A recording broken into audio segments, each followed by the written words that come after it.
Bonjour, aujourd'hui le test du Nokia 3310 nouvelle génération en 5 points tout de suite. 1. Le Nokia 3310, qu'est-ce que c'est? Un téléphone légendaire, c'est l'anti-smartphone. À la différence d'un S8 par exemple, ultra polyvalent, ultra puissant, ultra fragile, nous avons la notion de Nokia 3310 sorti dans les années 2000, ultra résistant. Nokia surfe sur cette aura pour se relancer un petit peu avant ses prochains smartphones. 2. Le design, on retrouve le code visuel du 3310 de première génération, avec des lignes quand même plus modernes, plus élégantes, plus affinées, plus jolies, j'en suis pas sûr.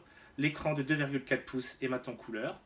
C'est plutôt joli au final, pour un feature phone, et puis il y a le côté nostalgique qui est bien entendu là. Le plaisir de retrouver le petit logo Nokia. On notera par contre une coque qui a tendance à se salir, à s'enrayer assez vite. 3. L'ergonomie. Alors pour tous ceux qui sont habitués au smartphone, ça va faire très bizarre. L'écran n'est pas tactile. On utilise les touches pour naviguer dans les menus. Ça nous permet de voir les principales fonctions. C'est un feature phone, donc il n'y a pas grand chose de très évolué. C'est très basique. On retrouve quand même un petit appareil photo de 2 mégapixels.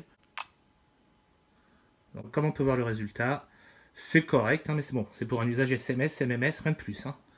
Et enfin, la grande star, c'est Snake. Donc, on se lance.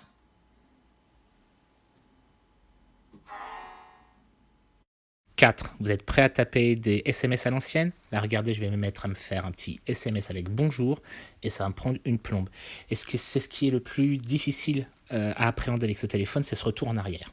5. Pour qui, pourquoi ce New Nokia 3310?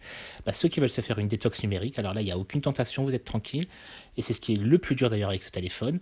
Ou simplement, vous voulez un second téléphone pour les soirées, pour être sûr de ne jamais être en rate de batterie, parce que là, l'autonomie est excellente. Mais à 70 €, je trouve que Nokia se fait un petit peu plaisir. À moins de 50 €, j'aurais sûrement craqué. Mais il a un style, une aura. D'ailleurs, il se vend comme des petits pains.